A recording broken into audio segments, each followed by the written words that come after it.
Oceanic Accelerationism. The environmental activist, conservationist, and marine biologist Rachel Carson once said that when life came ashore, millions of years ago, it brought a piece of the ocean with it. One of the strange constructive constraints of being on a land filled with things was the eventual birth of trade and debt.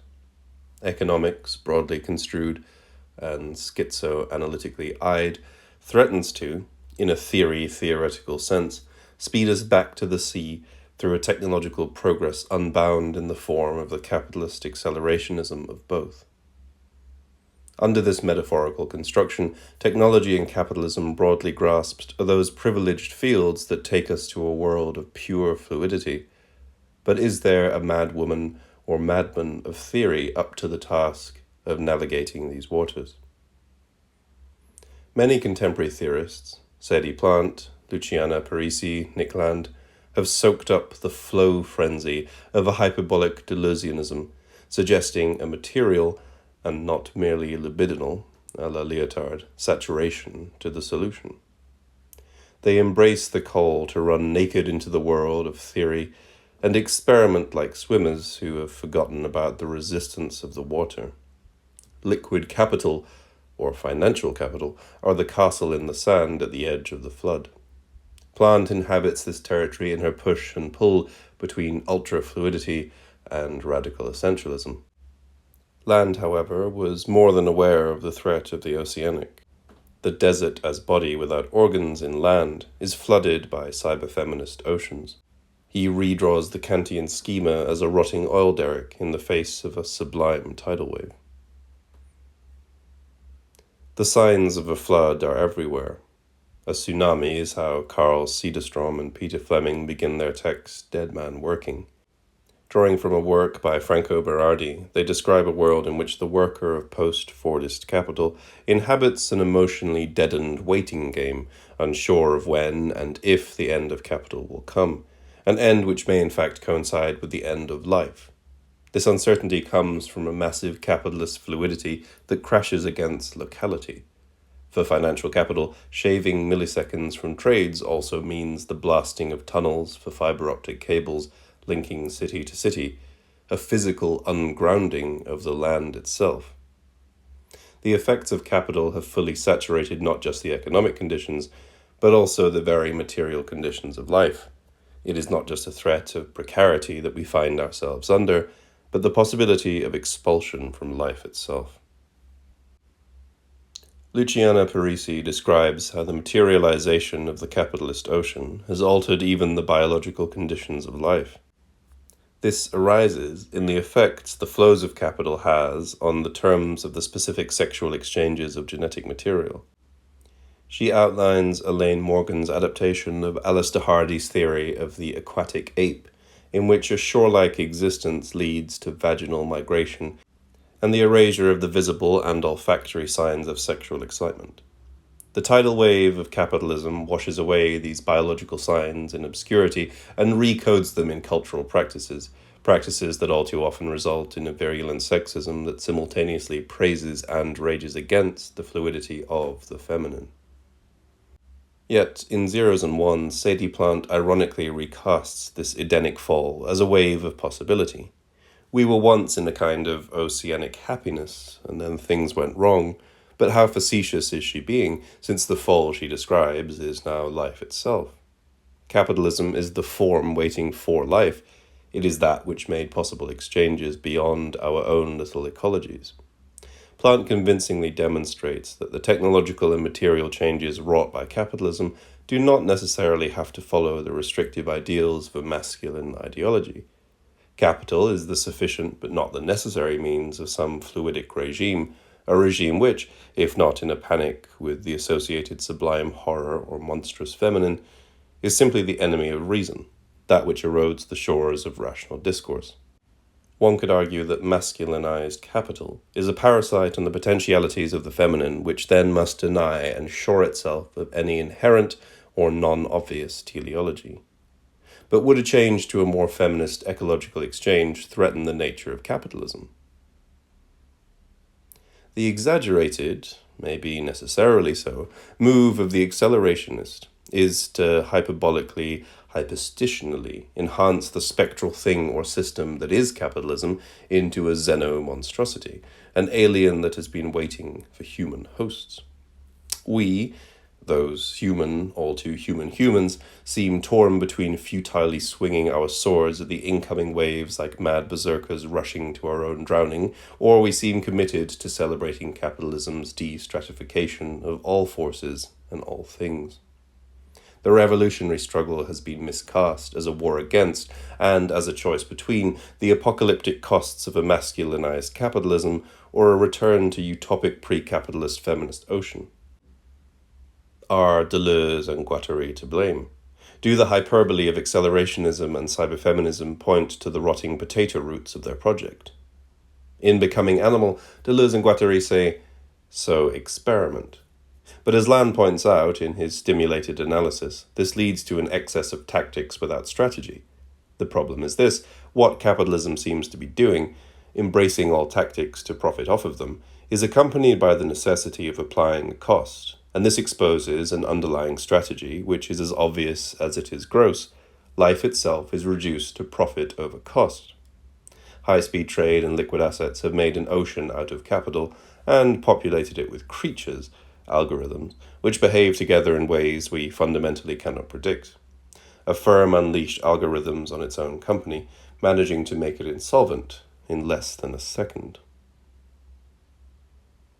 So, if it is not even a jungle, but an ocean, and experimentation still requires breathing underwater, then it is tempting to pollute. The trick of sustaining capital is that the costs incurred may be as or more expensive than its relatively positive creations. That is, the cost of experimentation is the affordability of allowing any given capitalist sea monster to expand its territory and keep swimming, without too much risk of drowning the whole enterprise. What is required is a pollution that is mindful of the ecology of the whole sea, including the life that dwells beneath, and not any one particular monster. To be slightly less metaphorical, the ocean is calling. Excess pollution, caused by excess consumption, excess buying, excess production, is melting the frozen parts of the world, filling things up with water. It becomes a game of all or nothing, life or capital. As Žižek has noted, it is harder to imagine a subtle shift in capitalism than it is to imagine the end of the world. The problem is, as has already been mentioned, that capital absorbs the basic ecological logic of life, profit over cost, eat enough to keep existing, and expands the cost of existing to the cost of perpetuating capital and to sustain an endless production which is, in itself, a material impossibility.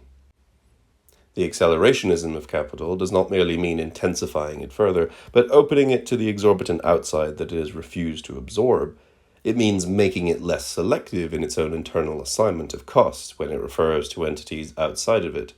It means engineering a permanent liquidity crisis. In a broad sense, this is nothing particularly new to feminist critique, as it highlights the exclusion of particular cost in any exchange, an exclusion which has historically focused on women, on the contingent, the mad, the unpredictable, the amphibious maidens. Maybe this is why, for Land, the only proper revolutionary subjects are lesbian vampires.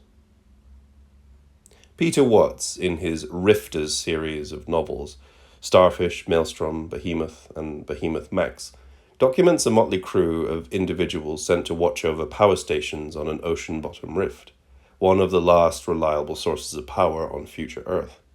These people are strikingly post-human, adapted biologically and technologically to work in their new environments, and therefore chosen not for their scientific expertise, but for the personality flaws that allow them to handle abuse and isolation. In Starfish, the forces of capital are unable, albeit barely, to control the post-human workers they have created. It is important to distinguish post-human from post-humanist and transhuman. The post-humanist holds a stance in which we, whatever strange collective that designates, should move beyond the human in its humanist sense and foster deeper relations with our own components and the components of our wider ecologies, our pets, our plants, the other various creatures and inanimate powers, texts, and things which vibrate in our presence. Transhumans, following thinkers such as Ray Kurzweil, believe that the human can be technologically or biotechnologically surpassed, with one popular end goal being the achievement of the uploadability of all human consciousness. With the concept of the post-human, both humanism and the human are moved away from, without a teleological bettering, nor with the certainty that supposedly long-held human characteristics will remain after a material shift in the human body. The vampiric, as Deleuze and Guattari explore in Becoming Animal, through the widespread vampire hysteria of the early 1700s in Eastern Europe, is a particular form of becoming, yet they do not address its noble lineage.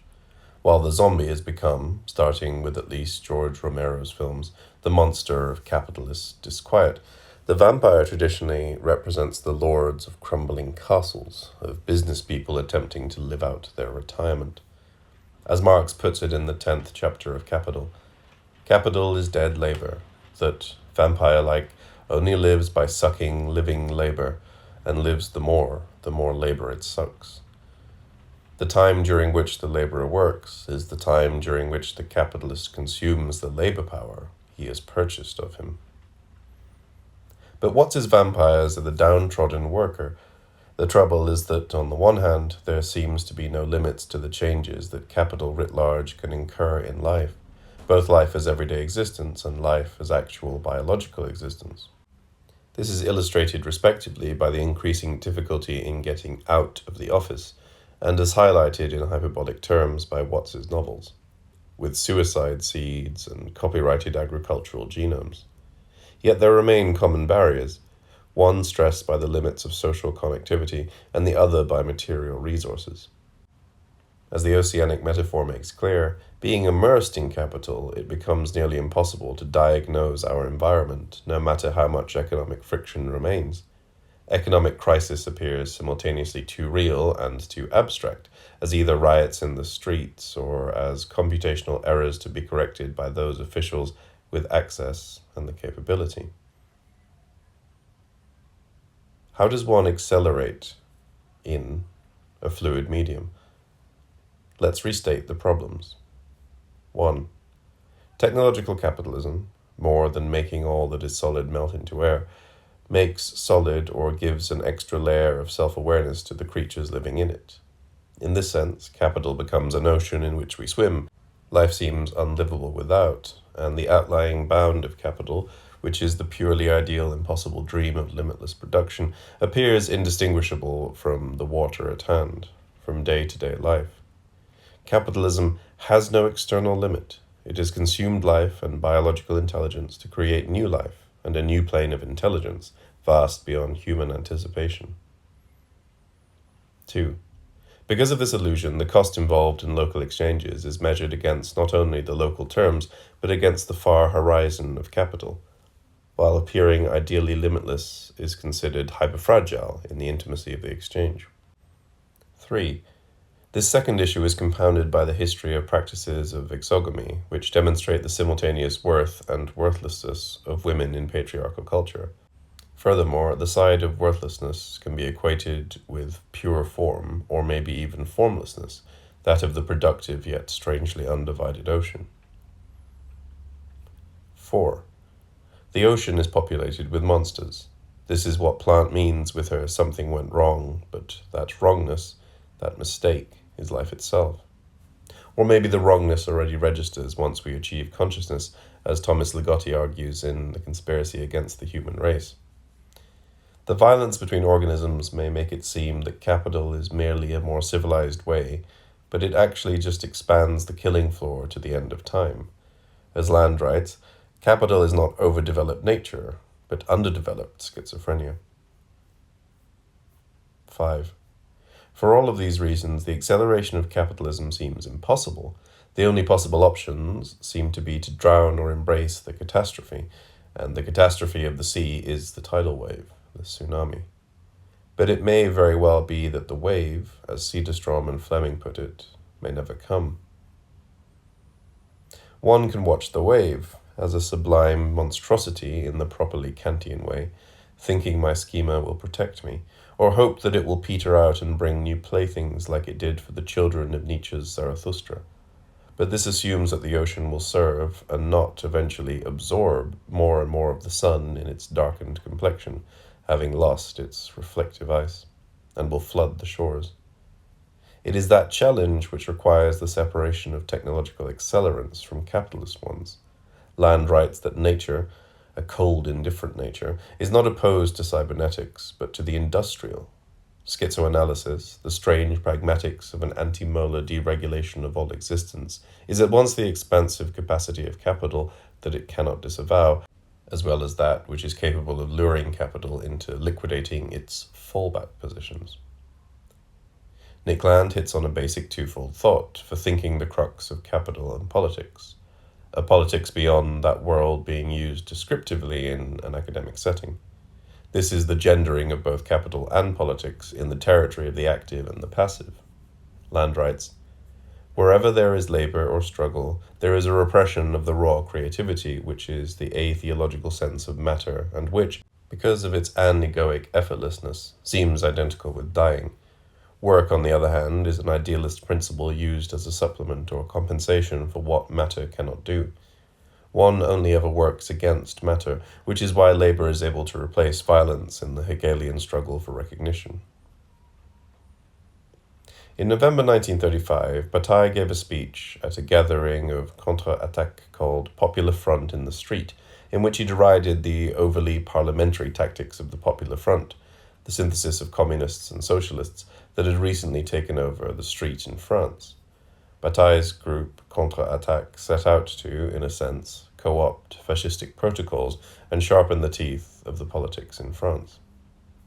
Bataille says that he is not one to cause political change, but calls for a different nature. Bataille ends his speech, "This all-powerful magnitude, this human ocean, only this ocean of men in revolt can save the world from the nightmare of impotence and carnage in which it sinks." The fluidity of the ocean of workers is betrayed by Bataille's own machismo.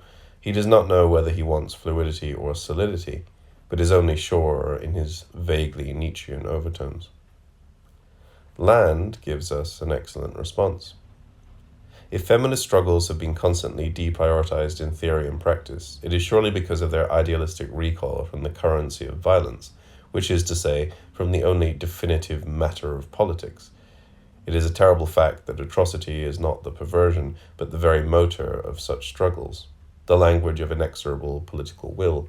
A revolutionary war against a modern metropolitan state can only be fought in hell, for it is only when the pervasive historical bond between masculinity and war is broken by effective feminist violence that it will become possible to envisage the uprooting of patriarchal endogamies that orchestrate the contemporary world order. We must foster new Amazons in our midst. An oceanic accelerationism, wired through plant and loose Irigaray, is a marine violence. What Lenny Clark, the anti-hero of What's His Tales, learned by surviving domestic abuse, genetic manipulation, and attempted murder by a corporation. To end on a strange aside, in the Marvel comic universe, there is a creature, an ancient self-aware bacterium from the oceanic depths that possesses beings at will and sets out to erase all genetic mutations from the Earth in order to be secure in its biologically rooted power. The name that this creature chooses for itself is Sublime.